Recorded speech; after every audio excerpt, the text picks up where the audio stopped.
TV ప్రసారాలను నిలిపివేయటం చట్టరీత్యా నేరం.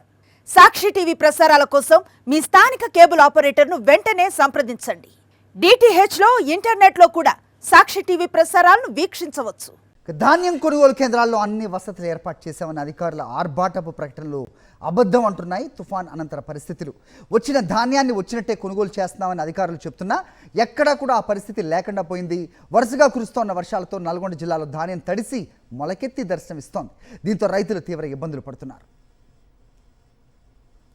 మా కరెస్పాండెంట్ అశోక్ ఇదే అంశంపై మరిన్ని అప్డేట్స్ ఇస్తారు.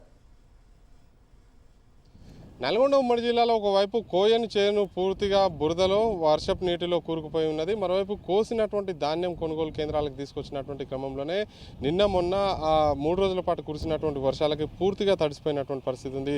మొత్తం మొలకలు ఎక్కడికక్కడ మొలకలు వచ్చినటువంటి నేపథ్యంలోనే అసలే 17% తేమ శాతం ఉంటే కొనుగోలు చేశామని అధికారులు అంటారు. కానీ మొత్తం పూర్తిగా తడిసిపోయి మొలకలు వచ్చినటువంటి క్రమంలోనే ఇది ఆరబెట్టేందుకు రైతులైతే అష్టకష్టాలు పడుతున్నటువంటి పరిస్థితి కనిపిస్తుంది. ఒకవైపు ఇంటిల్లిపాది ధాన్యాన్ని ఆరబెట్టేందుకు పనిచేస్తుండగా అదే సమయంలో అంటే పనివారిని తీసుకొచ్చి కూడా ఇక్కడ ధాన్యాన్ని తడిసిపోయినటువంటి ధాన్యాన్ని ప్రస్తుతం అయితే ఎండ తెరిపినిచ్చినటువంటి నేపథ్యంలోనే రాసుల నుంచి విడదీసి వేరు చేస్తున్నటువంటి పరిస్థితి కనిపిస్తుంది. చూసుకోవచ్చు, పూర్తిగా తడిసిపోయింది. ఈ రైతుకు సంబంధించినటువంటి పండిన పంట అంతా కూడా నీటిలో తడిసిపోయినటువంటి నేపథ్యంలోనే మనం ఒకసారి చూసుకోవచ్చు. ఇదంతా తడిసిపోయి మొలకెత్తడానికి సిద్ధంగా ఉన్నటువంటి ధాన్యపు విజువల్ చూపిస్తున్నాం ఇప్పుడు. అంటే ఎక్కడ ఒక నల్గొండ అనే కాదు, సూర్యాపేట, యాదాద్రి జిల్లాలో గడిచిన 3 రోజుల నుంచి కూడా కురుస్తున్నటువంటి తుఫాన్ కారణంగా కురుస్తున్నటువంటి వర్షానికి పూర్తిగా ధాన్యం తడిసిపోయినటువంటి పరిస్థితి ఉంది. ఎక్కడికక్కడ కొనుగోలు కేంద్రాల్లో రాసుల కింద నీళ్లు నిలిచిపోయినటువంటి నేపథ్యంలోనే చూసుకోవచ్చు, పైన మొత్తం పూర్తిగా ఎండిపోయినటువంటి ధాన్యం దర్శనమిస్తుంది. కానీ లోపల కింద చేతులు పెట్టి తడిసినటువంటి ధాన్యాన్ని బయటికి తీస్తున్నాం. మొత్తం తడిసిపోయినటువంటి ధాన్యమే వస్తున్నటువంటి పరిస్థితి ఉంది. ఇది మొత్తం మొలకెత్తడానికి సిద్ధంగా ఉన్నటువంటి నేపథ్యంలోనే ఇది ఎప్పుడు ఆరాలి, ఎప్పుడు కొనుగోలు చేయాలి అధికారులు అని చెప్పేసి కూడా రైతులైతే ప్రశ్నిస్తున్నటువంటి పరిస్థితి కనిపిస్తుంది.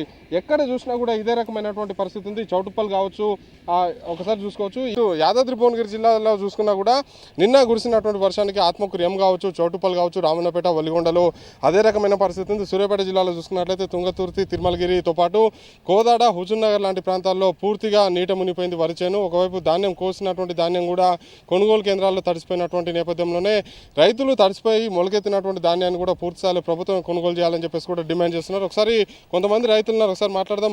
ఎన్ని ఎకరాల సాగు చేసారు? మీ రాసుల కింద పరిస్థితి ఎట్లుంది? 13 ఎకరాల నుంచి సాగు చేసి మొత్తం మొలకలు లేకుండా అన్నీ వెళ్ళిపోతున్నాయి. దాని నుంచి ఎవరు కొన్న మానవులు కానీ ఎవరు ఏం లేదు. సరే, దాని గురించి మాకు ఎలాంటి అన్యాయం జరుగుతుంది. సరే, దాని ప్రభావం చాలా చూపిస్తుంది మాకు. దానివల్ల మాకు చాలా నష్టం అయిపోతుంది. మొత్తం మొలకెత్తే పరిస్థితి, మొత్తం మొలకెళ్ళే పరిస్థితి ఉంది. దాని గురించి మొత్తం కూలీల పట్టాల కిరాయి టూ మచ్ అయిపోతుంది. దాని గురించి మేము ఎలా రైతులు తట్టుకోలేక వెళ్ళిపోతారు. అట్లని అంటే పట్టాలు మేమే ఇస్తున్నామని చెప్పేసి మార్కెట్ శాఖ లేదు, ఎవరు అంతా మా పట్టాలు రెంట్కి కిరాయికి తెచ్చుకుంటున్నాం. దానివల్ల ఎవరు కూడా గవర్నమెంట్ కూడా ఎవరు సహకరిస్తారు పట్టాలకు. ఇప్పుడు ఈ తడిసిన ధాన్యం మళ్ళీ కొంటారా ఎట్లా? ఇక అది కొంటామంటారు. ఇక మొత్తం బాగా మ్యాచ్ 17 దాకా రావాలంటారు. దానివల్ల ఏది చూపిస్తారు వెళ్ళిపోతుండదు. మీరు ఎన్ని ఎకరాలు సాగు చేస్తారండి? మేము 10 ఎకరాలు. 10 ఎకరాలు మొత్తం నీటిలో మునిపోయింది కదా? ఇట్లానే ఉంది. ఓకే, ఇది ఇప్పుడు ఆరబెడితే ఆరుతుందా, నల్లగా మారుతుందా? నల్లగా మారుతుంది. మారిన ధాన్యం కొంటారా మరి? ఏమో కొంటాం అంటారు మరి. ఓకే, మొత్తం ఎప్పుడు ఎండాలి మరి? ఇది మొత్తం ఎండాలి. 4 రోజులు పడుతుంది. 4 రోజులు పడుతుంది. ఓకే, PSCS ఆధ్వర్యంలో అంటే ప్యాక్స్ అంటారు దీన్ని. ఈ ప్యాక్స్ ఆధ్వర్యంలో కొనుగోలు చేస్తున్నటువంటి ధాన్యం కొనుగోలు కేంద్రాల్లో ఎక్కడ కనీసమైనటువంటి వసతులు లేనటువంటి నేపథ్యంలోనే రైతులు అయితే తీవ్ర ఇబ్బందులు పడుతున్నారు. ప్రతి సీజన్లో ఇదే రకమైనటువంటి పరిస్థితులు ఎదురవుతున్నా కూడా కనీసం అధికారులు కనీస చర్యలు చేపట్టి రైతులను ఆదుకునేలాగా చర్యలు అయితే చేపడతలేరు. గడిచిన సీజన్ ఏదైతే రబీ సీజన్లో తక్కువ స్థాయిలో సాగు చేసినప్పుడు కూడా దాదాపు 2 నెలల పాటు కొనుగోలు నడిచినటువంటి నేపథ్యంలోనే ఇది వర్షాకాల సీజన్.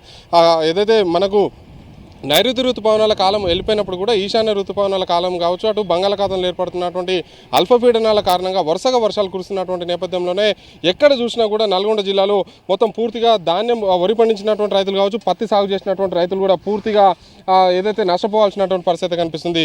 ప్యాడీ ప్రొక్యూర్మెంట్ సెంటర్లో టార్పాలిన్ కవర్స్ని పూర్తిగా అందుబాటులో ఉంచాం. 13,649 టార్పాలిన్ కవర్స్ అందుబాటులో ఉంచామని చెప్పేసి మార్కెటింగ్ శాఖ అధికారులు ఛాయాదేవి సాక్షితో మాట్లాడుతూ చెప్పినటువంటి పరిస్థితి ఉంది. కనిపిస్తుంది. కానీ ఇక్కడ రైతులు మాత్రం చెప్తున్నారు ఒక్క టార్పాలిన్ కవర్ కూడా అందుబాటులో లేదు, మేమే కిరాయికి తీసుకొచ్చుకుంటున్నామని చెప్తున్నారు. ఈ ఒక్కొక్క పీపీసీ సెంటర్లో 30 నుంచి 50 టార్పాలిన్ కవర్స్ అందుబాటులో ఉంచామని చెప్పేసి గొప్పగా చెప్తున్నారు. కానీ ఇక్కడ మనం విజువల్స్లో చూసుకోవచ్చు, దాదాపు వందలాది మంది రైతులు, వందలాది రాసులు ఇక్కడ ధాన్యం అమ్ముకోవడానికి తీసుకొచ్చినటువంటి నేపథ్యంలోనే 30 నుంచి 50 టార్పాలిన్ కవర్స్ ఏ మూలకు సరిపోతాయి అనేది కూడా అధికారులు ఆలోచన చేయాల్సినటువంటి అవసరం ఉంది. మరి ఈ ఇంత తక్కువ స్థాయిలో టార్పాలిన్ కవర్స్ అందుబాటులో ఎందుకు ఉంచుతున్నామంటే ఇండెంట్ పెట్టాము ప్రభుత్వానికి, ప్రభుత్వం నుంచి అప్రూవల్ రాలేదు, అప్రూవల్ వచ్చిన వెంటనే టార్పాలిన్ కవర్స్ కొనుగోలు చేసి రైతులకు అందిస్తామని చెప్పి చెప్తున్నారు. నల్గొండ జిల్లాలో ఈసారి దాదాపు లక్షలాది ఎకరాల్లో పంట సాగైతున్నటువంటి నేపథ్యంలోనే 13,649 టార్పాలిన్ కవర్స్ ఏ మూలకు వస్తాయి, తడిసినటువంటి ధాన్యానికి బాధ్యత ఎవరు తీసుకుంటారు, ఈ తడిసినటువంటి ధాన్యాన్ని ఎప్పుడు కొనుగోలు చేయాలి, మొలకెత్తినటువంటి ధాన్యాన్ని ఎవరు కొనుగోలు చేయాలి, 17% తేమ శాతం ఎప్పుడు రావాలనేది కూడా అధికారులు ఆలోచన చేసి త్వరితగతిన ధాన్యాన్ని కొనుగోలు చేసేటువంటి ప్రక్రియను మొదలు పెట్టాల్సినటువంటి అవసరం ఉంది. అదే సమయంలో మొలకెత్తి తడిసినటువంటి ధాన్యాన్ని కూడా కొనుగోలు చేసి రైతుల్ని ఆదుకోవాల్సినటువంటి అవసరం అయితే స్పష్టంగా కనిపిస్తుంది. శ్రీనివాసరావు, పాషం అశోక్ రెడ్డి, సాక్షి టీవీ, నల్గొండ. సాక్షి టీవీ ప్రసారాలను నిలిపివేయడం చట్టరీత్యా నేరం. సాక్షి టీవీ ప్రసారాల కోసం మీ స్థానిక కేబుల్ ఆపరేటర్ని వెంటనే సంప్రదించండి. DTHలో ఇంటర్నెట్లో కూడా సాక్షి టీవీ ప్రసారాలను వీక్షించవచ్చు.